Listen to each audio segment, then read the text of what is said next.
Hello. This is Kim again. Welcome back to video 3. So we talked last video about the idea of the different levels of our awareness. We call them koshas. These are the different veils. Remember, when we think about what is the purpose of yoga, what is the goal of yoga, it is to take the veil of suffering away so that we know the truth of who we are, the truth of who we are. We know that life is 50-50. There are good days, there are bad days. It's rainy, it's sunny. But in general, even if things aren't going the way you want them to go, we know that we have a sense of contentment, a sense of inner joy, sort of peeking out all the time. That's really what the goal of yoga is to remember who you are. So in this video, I'd like to show you how does this awareness, the physical body kosha, the breathing body kosha, the intellect, right? The wisdom, the intellect, the mind kosha, the inner intuitive wisdom, inner knowledge kosha, all the way into that soul knowledge, that bliss. So the 5 different sheets. In this video, we're going to talk about how does yoga show up and work in our physical, our big physical body, and that inner electricity body, the breathing. Okay. So the first thing, and maybe you'll do this with me, take your socks off. And if you've got some toes that you're not proud of, wiggle those things around, man. Accepting who you are. That's part of the work. Remember, remember, the whole yoga mat is a mirror of who you are, right? You're always getting to see yourself, how you handle challenges, how you breathe, how your shoulder aches, all that stuff comes in from this beautiful best friend, right? Good lighting, but also you get to see the truth and you get to work it out for yourself. So we're going to come into mountain pose. Now, there is another course called the Fundamentals of Yoga where I'm going to actually break down these poses and you're going to learn, how to be in these 6 to 8, everybody's poses in everybody's classes. But that's not this series. This series is about the how does yoga work for the inner work. But that fundamental yoga series will be about how do we do yoga in a class. Okay. Just a quick little view here. We're going to take our mountain pose, and remember the feet are about 2/5 width apart. The kneecaps are sitting over that second, third toe. The hips, which are right here, are all lined up. So I'm not standing like a ballet dancer, and I'm not standing like a baseball catcher. I'm lining up those bones, okay? Same thing with the arms. The arms are going to be dropping down to the sides here, letting those shoulders drop and relax. Nice release of the neck. Ears are level, chin is parallel to the floor, actively reaching down with our fingertips, okay? The Annamaya Kosha, the physical body. What is happening in the left earlobe to the left shoulder? What is happening from the right earlobe to the right shoulder? How much space do you have? Do you feel that one shoulder's a little higher? And again, we're not saying it's good or bad. We're not saying it's right or wrong. This is just looking in the mirror.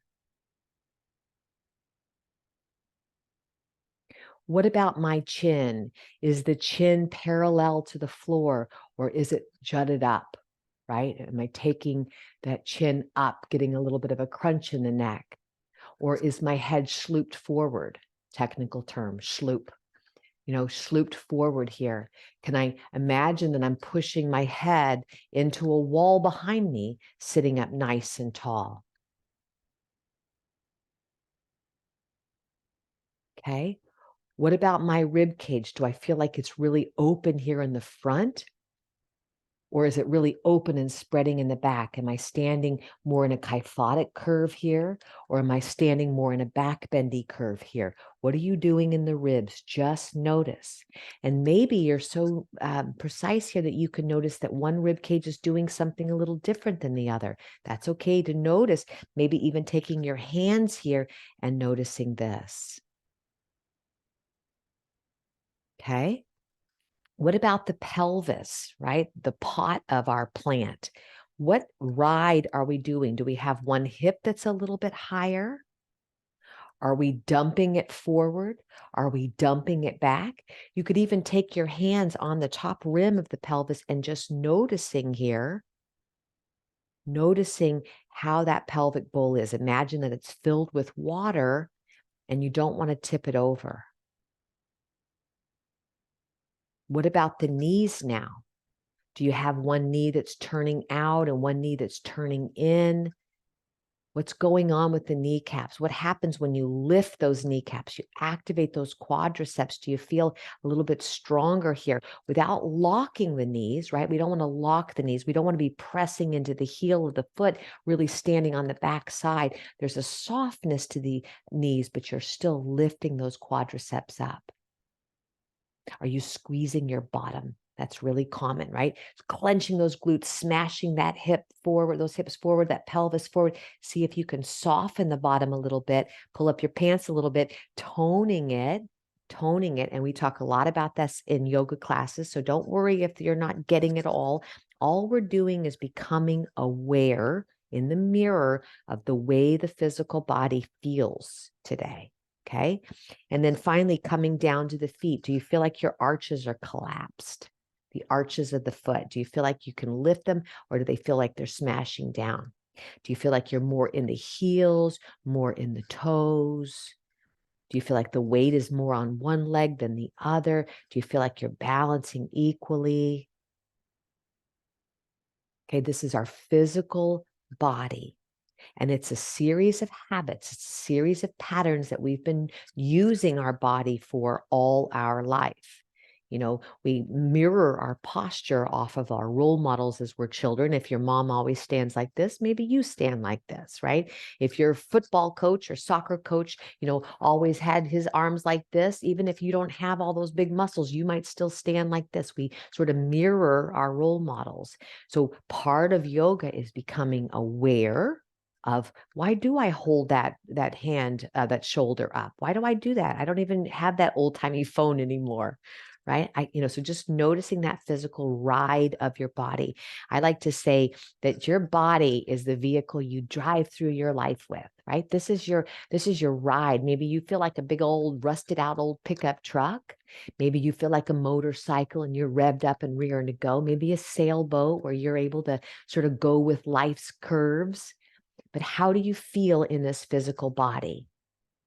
Okay, so now come back to mountain pose. This is your first yoga pose that you're learning here, mountain pose. You're very strong on the outside. Quadriceps are lifted, pelvic bowl level, long neck. And now let's look in at the second kosha, the breathing. How does the breathing go? So most of us, and again, in that fundamental yoga course, we're going to do a lot of work with the breathing. But just for today, how long is an inhale typically? 1, 2? Does it go for 4? How long do you typically inhale and how long do you typically exhale?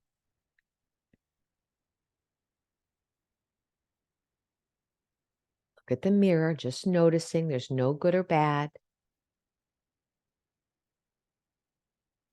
Does the breathing feel deep? Does it feel like it's coming deep into your body or does it feel more shallow? How does it feel?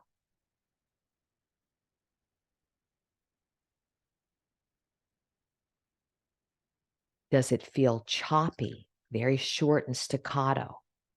Or does it feel more smooth, like a figure eight? Watch yourself from thinking things are good and bad, right? That's going into the monomaya kosha, that mental chatter, that judgy, critical place. We're not doing any of that. We are just receiving information. And a little spoiler alert, when you are in receiving mode, you're in that really deep kosha, that vijnana maya kosha, that intuition, that wisdom. So you can kind of skip ahead if you sort of avoid that chattery mind. We need it. It's healthy, but we don't want to be stuck there, right? Okay, so how is the breathing body? How does the physical body receive that breathing body? And remember, as I said in the last video, without the breathing body, I'm just a bag of bones. The breath is what makes me light up. It's what makes me animated and playful and able to move with stability and ease and grace and do all these kind of cool moves. Come on, do some cool moves. Okay, that's what we're talking about. So really quickly here, and I know not everybody's on this particular level, but what I want to do with you right now is I want to show you a sun salute. That's a sun salute is a basic way of greeting the day. If you could do 3 sun salutes every day, the idea is it's a beautiful meditation, sort of syncing up all these different koshas, physical, mental, the physical, breathing, mental, the wisdom, and the bliss all together. But it is a little bit intermediate to a lot intermediate. So I don't want you to sort of do it now, but I want you to watch how they all come together. So I'm going to do just one round for you. And maybe with me, as you watch, you could be doing the breath with me. So every time a movement happens, I'm inhaling. And every time the next movement happens, I'm exhaling. So I've started to lengthen out my breaths so that the marriage between the breathing and the movement are together. That's what a vinyasa means. Inhaling, syncing up the breath with the movement. So let's do this together. The classic sun salute is 7 poses. I like to teach it with 10. Okay, here we go. Inhale.